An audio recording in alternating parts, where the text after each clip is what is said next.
The wind clawed across the barren Wyoming plains, whipping grit and snow into Mariah's face until her skin stung.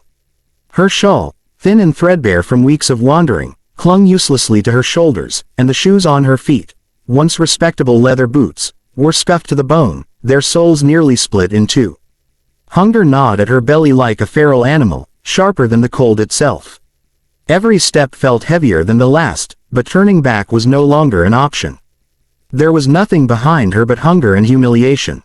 It had been weeks since she had buried her father, months since her stepmother had cast her out with words that still echoed like iron nails in her heart. "You're no use to anyone. Better you make your way elsewhere." She had walked away with nothing but a bundle of clothing and the hollow ache of betrayal. Towns along the way had offered little kindness. She had begged for bread at kitchens, traded her last pair of gloves for a night on a stranger's porch, and endured the sidelong glances of men who looked at her with hunger of a different kind. Pride had left her long ago, replaced by survival. Now, as the sky darkened with the approach of another storm, her eyes fixed desperately on the silhouette of a ranch sprawling across the horizon. Its fences stretched like ribs against the landscape, enclosing fields that seemed asleep under the frost. Smoke rose from the stone chimney of the main house, curling into the twilight air, and the faint, almost imaginary smell of baking bread teased her senses. Her body ached with longing at the sight of that smoke, at the thought of warmth, at the possibility, however slim, that the man who owned this land might have mercy in him. Mariah paused at the gate, her breath coming in ragged clouds. She pressed her hands together, not in prayer exactly, but in something close to it, as though trying to steady the courage fluttering in her chest.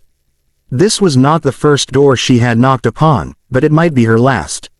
She walked the long path toward the porch. Each crunch of snow beneath her boots sounded like a verdict. She knocked, once, twice. The sound of her fist against the heavy oak door was muffled by the howl of the wind. For a moment, there was only silence, and fear threatened to buckle her knees. Then the latch clicked, and the door creaked open. The man who filled the doorway was broad-shouldered, his frame filling the entrance as though he were part of the house itself. His hair was dark with strands of early gray, his skin tanned and weathered by sun and wind. His eyes, steel gray and sharp, rested on her with a mixture of suspicion and curiosity. He didn't speak immediately. Instead, his gaze swept over her torn shawl, her windburned cheeks, the tremor in her thin frame. "Evening," he said at last, his voice low, measured. "What brings you out here in weather like this?" Mariah swallowed hard, words caught in her throat, her pride battling her desperation. "Sir, Her voice broke, and she tried again. "I've been traveling. I've nothing left. No food, no coin. I'll work for whatever you can spare. Please, if you have a corner of your barn, or even the porch, I can clean, mend, cook. Anything." The rancher studied her in silence, the storm rattling the shutters behind him. Mariah forced herself to go on, her eyes fixed on the porch floorboards. If it's more than work you want, I'll not refuse. I've nothing else to trade. Just don't turn me back into the cold." The words burned in her throat. She hated herself for saying them, but hunger and exhaustion had stripped her of dignity long ago. She braced herself for the familiar smirk, for the hand that would grasp her arm and pull her inside on terms she would not choose. But the man did not smirk. He did not reach for her. Instead, his jaw tightened, and he let out a slow, heavy breath. "Ma'am," he said, his voice rough but not unkind, "you're half frozen and starving. You're not a thing to be bartered. I'll not have you selling yourself for a meal on my doorstep." Mariah's head snapped up, her wide eyes searching his face for mockery, but found none. His gaze, though steady and guarded, held no cruelty. Only weariness, perhaps even understanding. He stepped aside and opened the door wider. "Come in before the wind blows you over." Her feet moved before her mind could argue. The warmth that met her inside nearly undid her. She blinked hard against the sting in her eyes as the smell of stew and wood smoke filled her lungs. The kitchen was simple but solid, with a fire crackling in the hearth and shelves lined with jars of preserves. The rancher gestured toward a chair at the table. "Sit. You look about ready to drop." Mariah hesitated, still caught between gratitude and fear. He gave her a long look, one brow raised, as though he could see the storm inside her. "You're safe here," he said simply. I won't ask what you don't want to tell. But you need food, and you need rest. She sank into the chair, her hands trembling. A moment later, a bowl of steaming stew was placed in front of her. The smell alone nearly made her weep. She murmured a broken, "Thank you," before lifting the spoon. The first mouthful seared her tongue but filled her with such warmth she almost sobbed into the bowl. She ate quickly, but not without shame, trying to maintain some grace even as hunger devoured her. The man leaned against the counter, arms crossed, watching her with a guarded expression. He let her eat in silence, speaking only when her spoon slowed.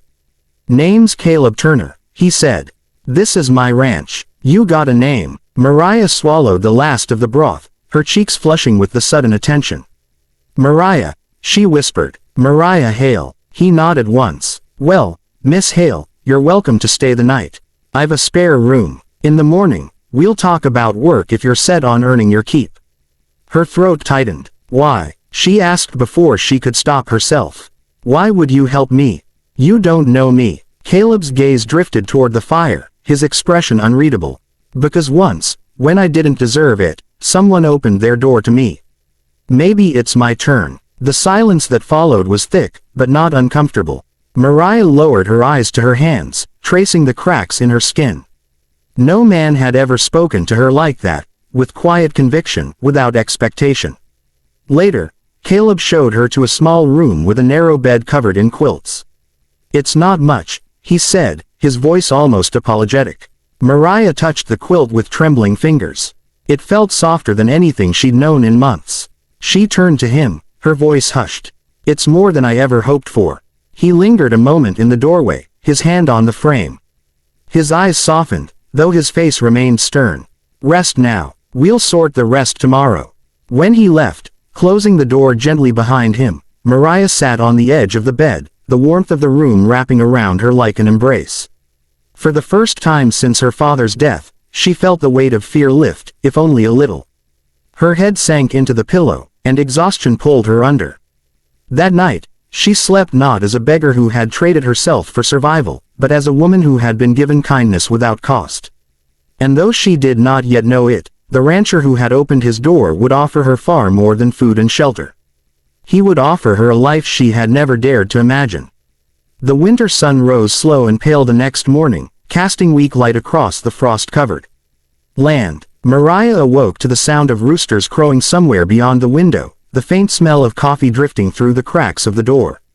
For a moment, as she stirred beneath the thick quilts, she forgot where she was. She blinked at the small but tidy room, the sturdy wooden dresser, the neatly patched curtains swaying against the draft.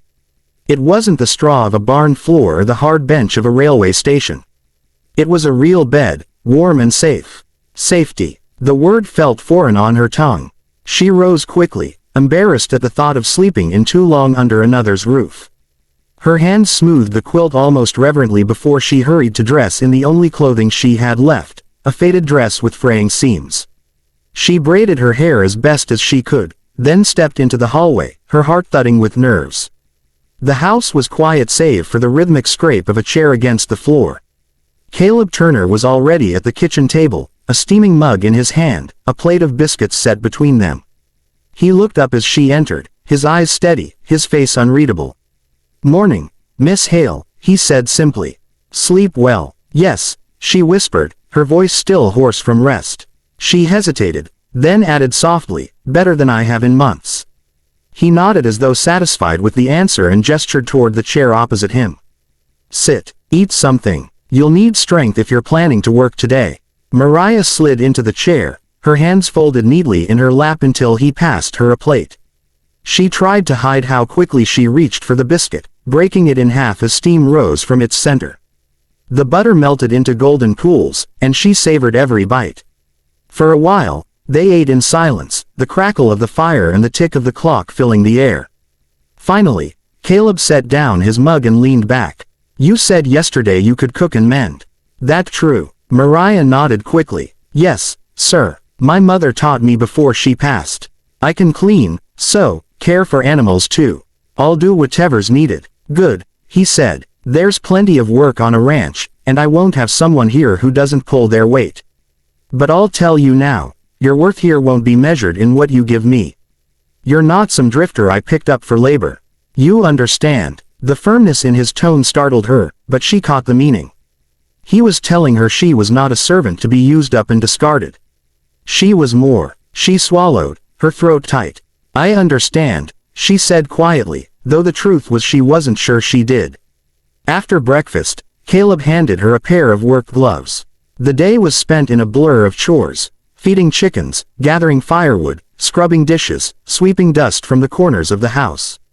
Caleb worked alongside her, his presence steady but never intrusive. He mended a broken fence post, his hammer striking in strong, rhythmic beats that echoed across the land.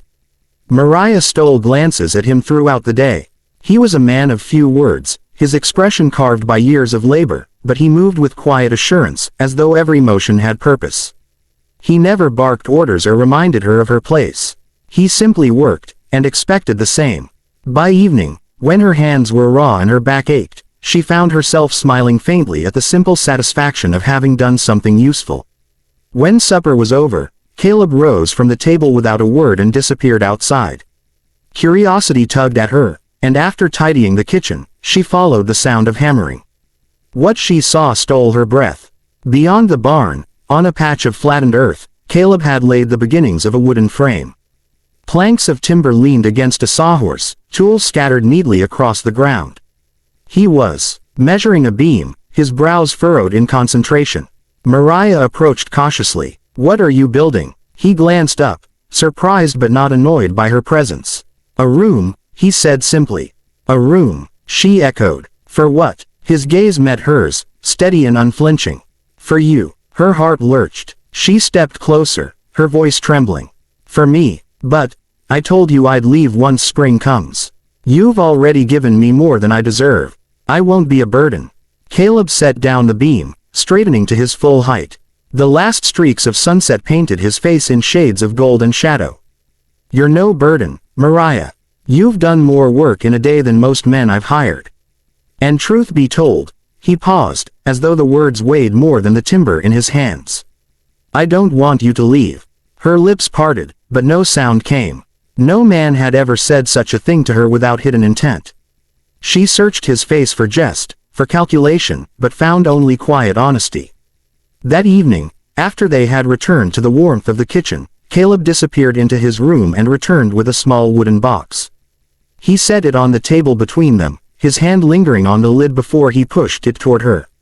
Mariah looked at him, then at the box, her pulse racing. She lifted the lid. Inside, on a bed of faded velvet, rested a simple silver band. It was unadorned, modest, yet it gleamed in the lamplight as though it carried a weight greater than gold. "I don't want you trading yourself for survival anymore," Caleb said quietly. His voice was steady, but beneath it was something raw, almost vulnerable. "I want you as my wife. Not because I need someone to cook or clean. Not because you owe me. But because this house hasn't felt alive until you walked through its doors." Tears burned Mariah's eyes, hot and relentless. She pressed a hand to her mouth, her breath trembling. She had come to his doorstep with nothing. No family, no fortune, no name worth carrying, and yet here was this man, offering her everything. Not just food, not just shelter, but a place in his life, a name that meant belonging. Her fingers shook as she lifted the ring. "Caleb," she whispered, her throat thick with emotion. "I have nothing to give you." He reached across the table, his calloused hand covering hers. "You've already given me more than you know." The silver band slipped onto her finger as though it had always belonged there. Mariah bowed her head, tears slipping silently down her cheeks, and for the first time in years, her heart swelled not with fear or hunger, but with hope. When spring came, Mariah did not leave. She stayed, not as a wanderer desperate for survival, but as Mrs. Turner, wife of the rancher who had given her more than a home. He had built her a room, yes, but more than that, he had built her a place to belong, a place where she was chosen, cherished, and loved.